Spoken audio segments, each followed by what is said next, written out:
Salut YouTube, on se retrouve aujourd'hui pour une nouvelle vidéo qui va être à nouveau une vidéo pile à lire.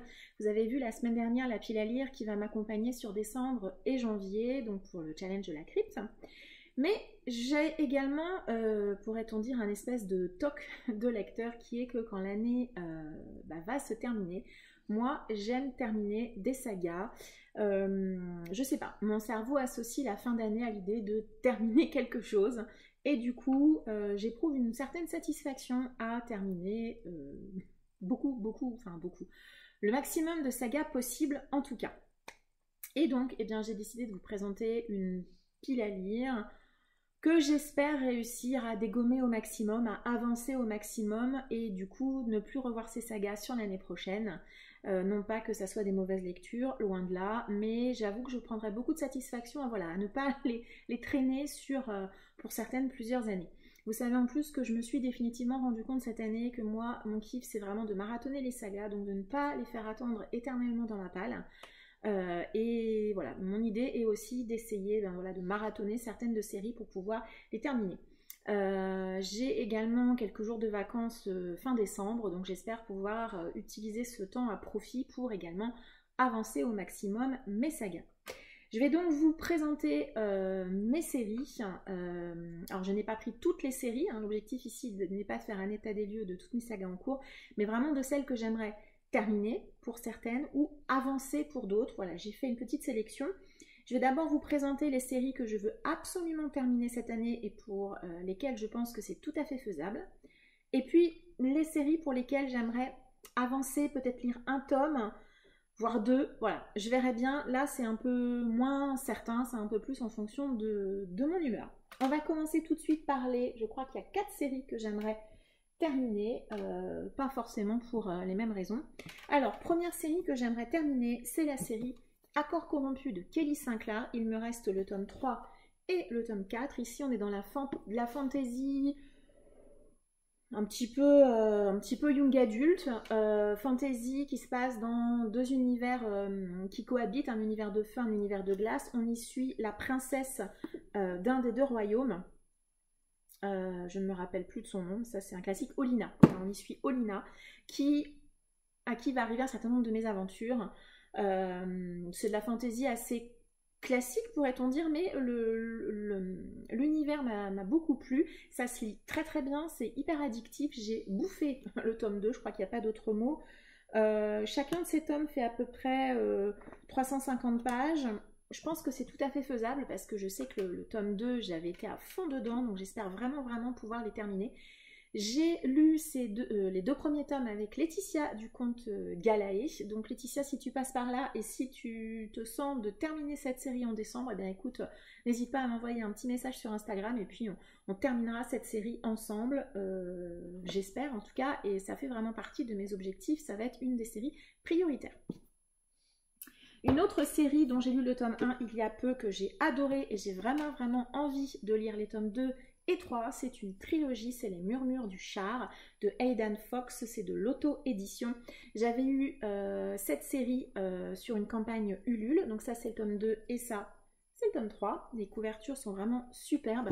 Dans le tome 1, on y suit Asia, une jeune demoiselle qui vit dans un monde dans lequel elle a une espèce de double identité. Elle est à la fois gladiatrice et également une noble et elle veut essayer de découvrir quelque chose et de tuer une personne en particulier pour une raison précise. J'avais lu le tome 1 avec plusieurs personnes dans le cadre du club de lecture des indépendants auquel je participe à l'initiative de Manon de la chaîne Vibration Littéraire. Je mettrai en barre d'informations le live où on a parlé entre autres de ce tome 1. Je l'ai adoré, vraiment le tome 1, j'ai vraiment passé un excellent moment. À nouveau, c'est une plume hyper fluide, ça se lit tout seul. Vraiment, j'ai beaucoup aimé ce qu'il proposait dans le tome 1. Une fantaisie très dynamique, avec un côté sombre qui apparaît vraiment tout au long du tome. Et je pense que ça va s'accentuer dans le tome 2 et le tome 3 au vu de ce qui se passe à la fin du tome 1. Donc j'espère et je compte vraiment beaucoup terminer cette série-là également cette fin d'année. Comme le tome 1, je crois que je l'avais lu en 2 jours, les tomes font même pas 300 pages, donc franchement, je pense qu'il y aurait moyen que je la termine cette année sans problème. Une autre série que j'aimerais terminer, je crois que j'ai lu les 2 tomes cette année, me semble-t-il, les 2 premiers.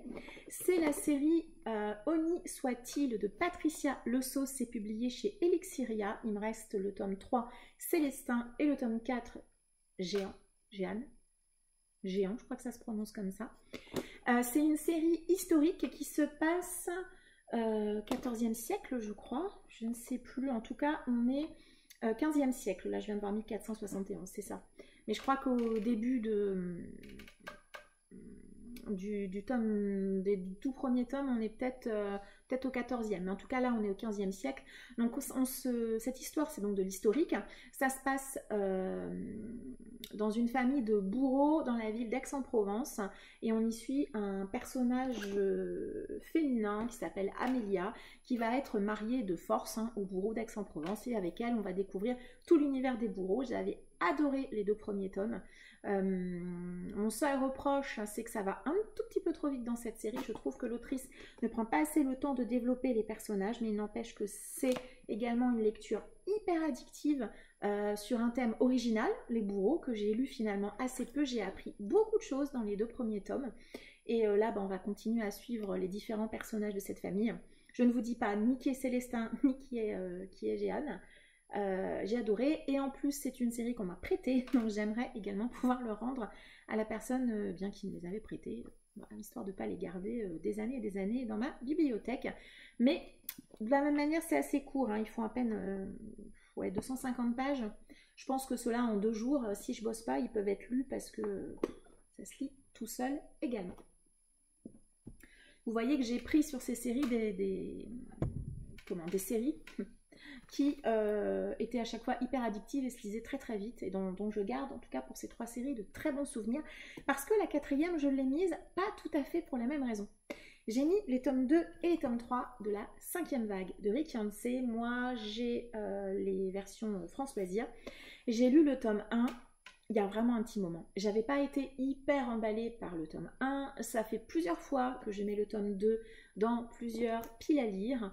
Je veux vraiment terminer cette série, c'est-à-dire soit je lis le tome 2, je trouve ça génial ou sympathique et je lis le tome 3, soit j'abandonne, je laisse tomber. Mais en tout cas, je n'ai vraiment aucune envie, mais vraiment aucune envie de retrouver cette série en 2022. C'est soit je la lis et je l'apprécie et je la garde, soit je m'en débarrasse. Puisque là, voilà, j'ai pas plus envie que ça, surtout que j'ai entendu que le tome 1 c'était le meilleur, sachant que moi déjà j'ai pas trouvé ça ouf. Je suis un peu, voilà, j'avoue que c'est une des raisons pour lesquelles j'ai eu du mal jusqu'à présent à sortir la suite, mais je pense que là il est temps, et je n'ai vraiment pas envie de la traîner sur 2022. Là vous avez vu, il y a quasiment de l'imaginaire, 3 séries d'imaginaire, une série historique. J'ai mis également 2 séries de thrillers. Alors moi je considère que les personnages récurrents ce sont des sagas. Voilà, je sais que c'est pas le cas de tout le monde, mais en tout cas je les range dans la catégorie saga, et j'ai choisi 2 séries de thrillers policiers pour lesquels j'ai tous les tomes dans la palle, que tous les tomes sont sortis, et voilà, que j'ai très envie de lire. Si j'ai envie de lire un thriller, je pense que je lirai ou l'un ou l'autre. Je ne suis pas certaine que je lirai les 2, vous allez comprendre pourquoi. Mais il n'empêche que ces 2 séries dont j'avais beaucoup aimé le premier tome, donc j'ai très envie de découvrir cette suite, et pourquoi pas fin, puisque pour le moment en tout cas il n'y a pas de tome supplémentaire. Donc j'aimerais lire de Johanna Gustafsson. Le tome 1 c'était Bloc 46, donc le tome 2 c'est Mort, et le tome 3 c'est 100. Donc c'est publié chez Milady, et celui-ci c'est Hauteville, mais c'est la même maison d'édition. J'avais beaucoup aimé Bloc 46, surtout par son côté historique. J'avoue que je n'en garde pas énormément de souvenirs, mais ici, dans ces 2 tomes-ci, on va retrouver la profileuse Émilie Roy. Voilà, je pense que c'est 2 nouvelles enquêtes, et on va donc continuer à la suivre. C'est voilà, du thriller, je pense, assez classique, assez efficace. Je me rappelle que Bloc 46, je l'avais lu assez vite. Donc voilà, ils sont pas très longs, donc je pense que ceux-là, je devrais pouvoir me les caser. Les 2 autres, on n'est pas sur le même bail quand même, mais c'est du Sir Cédric, et Sir Cédric, ça se lit hyper vite, hyper bien, c'est toujours hyper addictif. Petite touche de fantastique, mais voilà, ça se lit très très bien. Donc c'est les tomes 2 et 3 de la série Eva Svarta. Je crois que le tome 2 c'est le premier sang et le tome 3 la mort en tête. On y suit donc le personnage d'Eva Svarta, un personnage qui m'avait beaucoup plu dans le tome 1. Vraiment, vraiment, j'avais beaucoup aimé ce tome 1. Je les ai mis quand même parce que actuellement il n'y a pas de tome 4. Je n'ai pas vu que c'était prévu, donc je considère que c'est une série terminée. Et voilà, donc je sais pas si j'aurai le courage de les enchaîner ou au pire d'en lire au moins un, histoire de l'avancer. Mais j'aimerais bien, alors autant honnêtement, entre les deux séries de thrillers policiers, celui-là a quand même plus de chances d'être lu que celui-ci. Mais bon, si jamais j'arrive à caser au moins un tome sur les deux qu'il me reste, j'en serais déjà très contente. Et du coup, ça, c'est une transition parfaite pour vous présenter donc les autres tomes de séries que j'aimerais beaucoup avancer. Il y a très peu de chances que j'arrive à les terminer, déjà parce qu'il y en a beaucoup et que mes priorités vont aux séries que je vous ai présentées juste avant. Mais c'est des séries que j'aime beaucoup, que j'ai vraiment envie de continuer. Alors, il y a tout d'abord une série dont j'ai lu les 2 premiers tomes. C'est une série qui est complète en 5 tomes. C'est une série de dark fantasy, vraiment qui se bouffe. Franchement, ça se lit tout seul. J'aime beaucoup la manière dont l'auteur écrit. C'est la série Les Bannis et les Proscrits, pour lequel il me reste 3 tomes, hein. Ce sont des jolies briquettes quand même. Moi j'ai les versions France Loisirs, ils sont ressortis récemment avec de très jolies couves chez Brajlon, je pense. Voilà, c'est de la fantasy assez classique, mais voilà, c'est le côté dark fantasy que j'aime bien. Je n'ai pas particulièrement peur quand je lis cette série, mais c'est vrai que vous avez quand même des monstres, des créatures et une ambiance assez sombre qui moi me plaît beaucoup. On a des méchants que j'aime beaucoup aussi. Et voilà, en gros, dans le tome 1, on rencontre, comment elle s'appelle, Elena? Ouais. Elena qui va découvrir qu'elle est sorcière à l'arrivée de ses premières règles. Et puis, elle va se rendre compte qu'elle peut être également, éventuellement, au cœur d'une prophétie. Et un groupe de personnages va se constituer autour d'elle. Et ouais, j'aime beaucoup cette série. Donc j'aimerais bien, alors, lire les 3 tomes qui me restent, c'est peu probable, ça me paraît, à moins que je ne travaille pas du tout, que je vende mes enfants et que je ne travaille pas du tout, sinon je ne vois pas de solution. En tout cas, j'aimerais beaucoup, au moins lire le tome 3, ça serait cool, Mais bon, même si ça se lit vite, ça fait quand même 800 pages, mais bon, on sait jamais, Dans la série des briquettes, une série que j'aimerais beaucoup avancer parce que j'ai adoré la première intégrale que j'ai lue, c'est bien évidemment la deuxième intégrale de l'Assassin Royal de Robin Hobb. Moi j'ai donc l'intégrale 2 de chez J'ai lu, j'ai adoré le tome 1, je pense que on peut considérer que c'est un coup de cœur, c'est une relecture, je les ai déjà lus. J'ai lu l'intégrale 1 avec Dorian et puis Myriam nous avait rejoint pour les 2 derniers tomes. Je ne sais pas si Dorian aura envie de se relancer dans cette intégrale. Je ne sais pas non plus si moi, j'aurais envie de me relancer, quand bien même j'avais adoré. J'avais adoré, mais je reconnais que ça se lit très bien, mais c'est peut-être un peu moins addictif que d'autres séries. Mais bon, la fin du tome 1, quand je dis tome 1, c'est première intégrale. La fin de la première intégrale, elle est ouf. Et voilà, et j'ai envie de découvrir la suite, sachant qu'avec Dorian, on voulait également se lire par la suite Les Aventuriers de la Mer. Donc je ne sais pas si je le sortirai en décembre, mais j'avoue que c'est le genre d'intégrale. Le lire pendant l'année scolaire, hein, c'est-à-dire que pendant que les enfants vont à l'école, je suis pas de ouf, honnêtement. C'est le genre d'intégrale que je préfère lire en vacances ou quand moi je suis en vacances ou quand les enfants sont en vacances. Bref, vous avez compris l'idée. Mais ouais.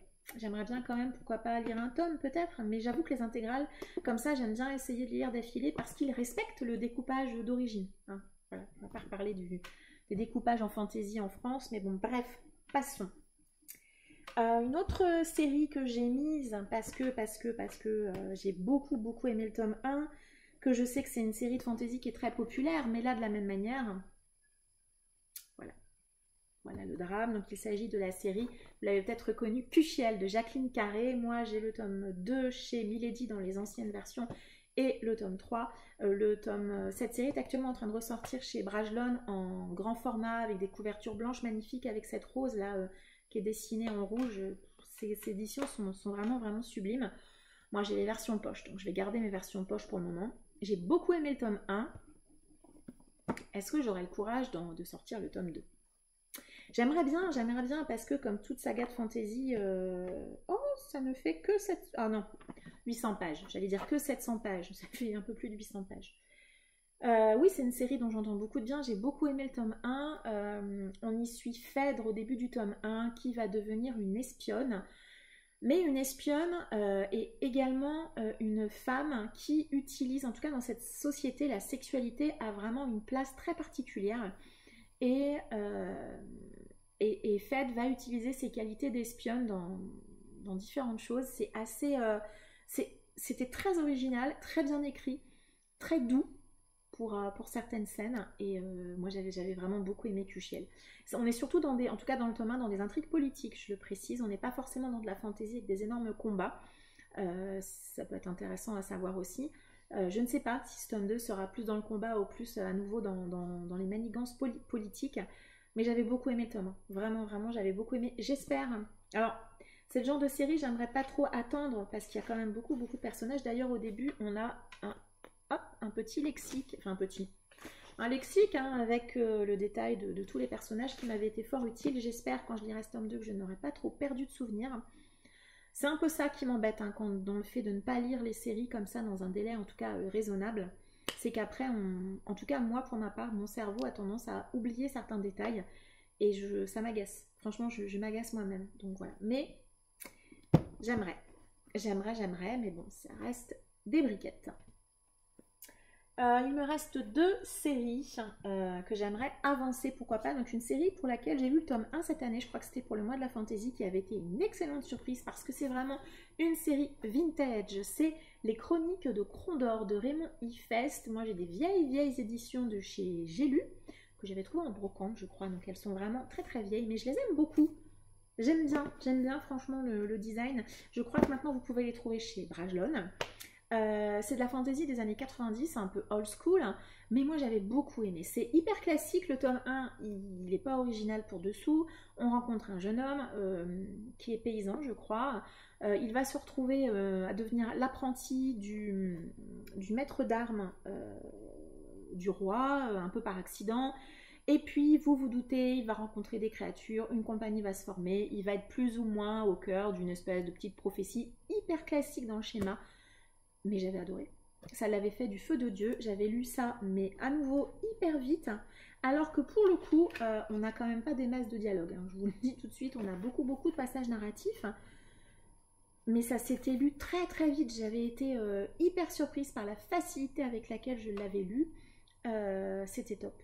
J'avais beaucoup aimé le tome 1. Là, pourquoi n'ai-je pas sorti? Je ne sais pas. Je sais pas. Il fait 500 pages, hein, c'est pas insurmontable, hein, mais voilà. À nouveau, il y a quand même peu de chances que j'arrive à lire tout ça en décembre, plus le reste. Mais on ne sait jamais, je me dis si jamais ça me prend de m'enchaîner les chroniques de Krondor. Oh, elle est pas belle cette couverture quand même, regardez cette espèce de dragon là que vous avez. Elle est vraiment très jolie cette... Bon bref, un détail. Donc voilà, j'ai peu de chance, enfin j'ai peu d'espoir de me dire je me lis tout ça, mais on ne sait jamais, pourquoi pas, si jamais je suis emportée par les chroniques de Krondor. Raymond Ifest, l'univers des chroniques de Krondor, c'est un univers partagé, c'est-à-dire que je crois que quasiment toutes ces séries se déroulent dans cet univers, soit avant, soit pendant dans un autre lieu, soit après. Voilà, donc c'est une série extrêmement vaste, hein, avec des petites ramifications comme ça dans différentes séries. Mais voilà, moi je suis contente de l'avoir découverte, c'est pas... À nouveau, c'est pas hyper original, pas du tout, c'est même très classique, mais moi j'avais adoré et voilà, et j'aimerais pourquoi pas continuer cette série. Et donc la dernière série que je vais vous présenter, alors celle-là, parmi les séries à avancer, ça va être ma priorité. J'aimerais au moins me lire le tome 3 du clan des Autori de Liane Hearn. Donc moi j'ai le tome 3, donc Gallimard Pôle Fiction, hein, vous les retrouvez également chez Folio, je crois que c'est Folio. Donc là moi j'ai la version un peu jeunesse, hein, voilà, avec les dos jaunes, et puis vous avez une version dite adulte, mais c'est le même texte, en Folio. Donc il y a 3 tomes, le tome 3. le tome 4 et le tome 5. Le tome 4 est une briquette. Et je crois que le tome 5, alors je crois que la série vraiment elle est finie là, tome 3 et 4. Et je crois que le tome 5 c'est avant ou après. On retrouve d'autres personnages de la série. C'est, si vous ne connaissez pas le clan des Otori, c'est une fantaisie historique chinoise. Voilà, on va dire ça comme ça. Ça fait un moment que j'ai lu les 2 premiers tomes. J'avais beaucoup aimé, mais c'est une série, même si elle est en jeunesse, je trouve qu'elle n'est pas si facile à lire dans le sens où elle prend du temps à démarrer, à raconter des choses. Moi j'ai pris beaucoup de plaisir vraiment à lire ces 2 premiers tomes. À nouveau, on est dans des guerres de pouvoir, des guerres de clans, avec une histoire d'amour qui va se glisser au milieu de ces guerres. À nouveau, plutôt de la fantaisie politique plutôt que de combat, dans un univers chinois, vraiment chinois. C'est une série hyper connue, hein, vraiment très connue, qui mérite vraiment sa place, moi je trouve, en adulte. Je la recommanderais pas forcément à des trop jeunes pour la lecture, plutôt à des adolescents qui connaissent un minimum également l'univers chinois et ou asiatique, bien évidemment. Donc pourquoi n'ai-je pas lu, n'ai-je pas poursuivi cette série? Parce que c'est une série qui reste malgré tout assez dense dans la manière dont elle raconte les choses. C'est une série qui prend son temps. Je trouve que l'autrice a vraiment réussi à garder l'esprit des romans japonais et asiatiques en général, une espèce de lenteur qui s'installe. Et voilà, c'est une série que je n'ai jamais réussi à vraiment enchaîner. Je ne saurais pas trop vous dire pourquoi en dehors de ça, en dehors de cette espèce... Quand je finis un tome du clan des Otori, en tout cas sur les 2 premiers tomes, j'avais à chaque fois une sensation de densité vraiment qui était là. Bref, il n'empêche que c'est une série que j'aime également beaucoup.